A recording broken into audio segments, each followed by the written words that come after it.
తెలంగాణ రాష్ట్రం నుంచి రాజ్యసభకు ఎన్నిక కాబోతున్నటువంటి అభిషేక్ మను సింఘ్వి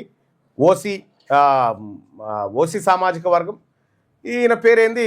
వేం నరేందర్ రెడ్డి. నోటుకు ఓట్లో ఉన్నాడు చూడు, వేం నరేందర్ రెడ్డి. వీళ్ళిద్దరిని ఇవాళ రాజ్యసభకు చేసిరు.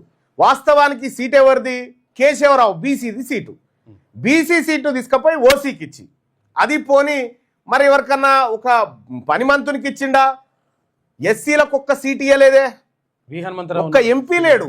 ఎస్సీ మాదిగ సామాజిక వర్గం, ఒక ఎస్టీ లేడు, ఒక మైనార్టీ లేడు.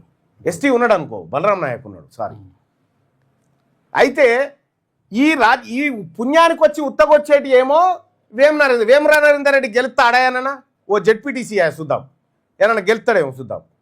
హన్మకొండలో పోటీ చేస్తే ఒక వార్డులో, ఈయన తెలుగుదేశం నుంచి పోటీ చేస్తే హన్మకొండలో పోటీ చేస్తే ఒక వార్డు ఉంటుందిగా, ఆ వార్డులో కడియం శ్రీహరి, ఎర్రబల్ దయాకర్ రావు వీళ్ళందరూ ఉన్నారు.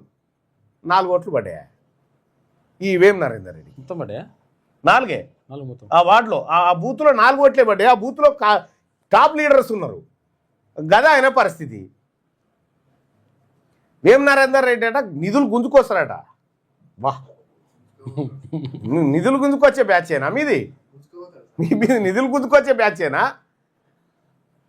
అక్రమంగా ఓ బీసీ1 సీట్లోకి చొరబడ్డాడు.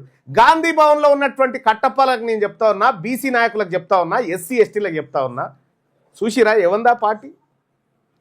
ఉన్నారా మీరు? జెండాలు మోస్తానుకా అందులో ఉన్నది 16 మంది. ఎంతమందా?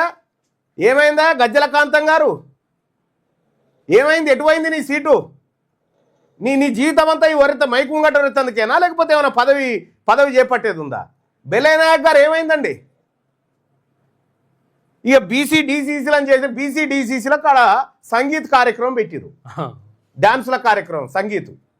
బీసీ డీసీసీలకేమో సంగీత్ కార్యక్రమం, రెడ్లకేమో పదవులు. ఇది కాంగ్రెస్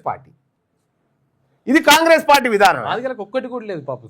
ఇలా కాంగ్రెస్ పార్టీ పరిస్థితి చూస్తూ ఉంటే పాపం ఈ 2 ఏళ్ల కుక్కలు చింపిన ఇస్తారాకి చేసి పారేసారు రాష్ట్రాన్ని. ఇంకెవడు మళ్ళీ నమ్మకుంటే అయిపోయింది కాంగ్రెస్ పార్టీని. ఇక మళ్ళీ ఎట్లయినా వచ్చేది లేదు సచ్చేది లేదని ఇప్పుడే దంచుక బుక్తా ఉన్నారు ఆ రేవంత్ రెడ్డి ముఠా అంతా కలిసి. ఇగో ఇది తెలంగాణ రాష్ట్రంలో ఉన్నటువంటి కథ. కాంగ్రెస్ పార్టీ గాంధీ భవన్లో ఉన్న బీసీలు సిగ్గుపడాలా? ఎస్సీ ఎస్టీలు మనకు సిగ్గుపడాలా? మనం సిగ్గుపడాలా? ఎందుకంటే అడిగినారా ఎందుకు ఎట్లా పోయిందా వేం నరేందర్ రెడ్డి? మీకంటే తోపానా వేం నరేందర్ రెడ్డి? ఏ కోటలు ఇచ్చిండ్రు? ఏ కోటలా? శ్రీరామ్ భద్రయ్య ఎమ్మెల్యే ఉన్నప్పుడు బాత్రూమ్ కాడ నిలబడేటోడు. ఇట్లా శ్రీరామ్ భద్రయ్య తెలుసా? మహబాద్ ఎమ్మెల్యేగా ఉండే బీసీ బిడ్డ, పెరిక బిడ్డ. ఆయనను చూస్తే వీళ్ళందరికీ 1-2 పడేది. అట్లాంటి శ్రీరామ్ భద్రయ్య మీద తప్పుడు కేసులు పెట్టించిన వీళ్ళు మరి ఈ వేం నరేందర్ రెడ్డి ఆయన పెద్దగా ఏం కాదులే. గతంలో కేసీఆర్ ఏమో మందు గోళీల కోసం రాజ్యసభ సీట్ ఇచ్చాడు. సూది మంది ఇస్తాడు నాకు అప్పుడప్పుడు గోళీ అందిస్తాడు అని చెప్పి ఆయనకు గోళీ అందిస్తేందుకు రాజ్యసభ సీటు కావాలా ఆయన? అది ఇగో ఈయనది.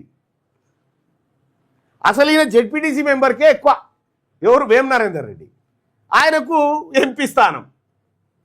ఇగో ఈ రాజ్యం గూలాలే, ఈ రెడ్ల రాజ్యం గూలాలే. వీళ్ళు ప్రజాక్షేత్రంలో గెలిచే సత్తాలైనటువంటి పరమదద్దమ్మలంతా ఈ నామినేటెడ్ ఈ రకంగా దొడ్డిదారిన ప్రవేశాలు చేస్తూ ఉన్నారు. ఈ బీసీల రాజ్యం రావాల్సిందే. బీసీల రాజ్యం ఒక్కటే దీనికి పరిష్కారం. వచ్చి తీరుతుంది, అతి త్వరలో వస్తుంది. తెలంగాణ రాష్ట్రానికి చివరి ఓసీ ముఖ్యమంత్రి రేవంత్ రెడ్డి. ఈ సామ్రాజ్యం ఇంతటితో క్లోజ్ సామ్రాజ్యం. మీరు రాసి పెట్టుకోండి, ఇదే జరుగుతుంది.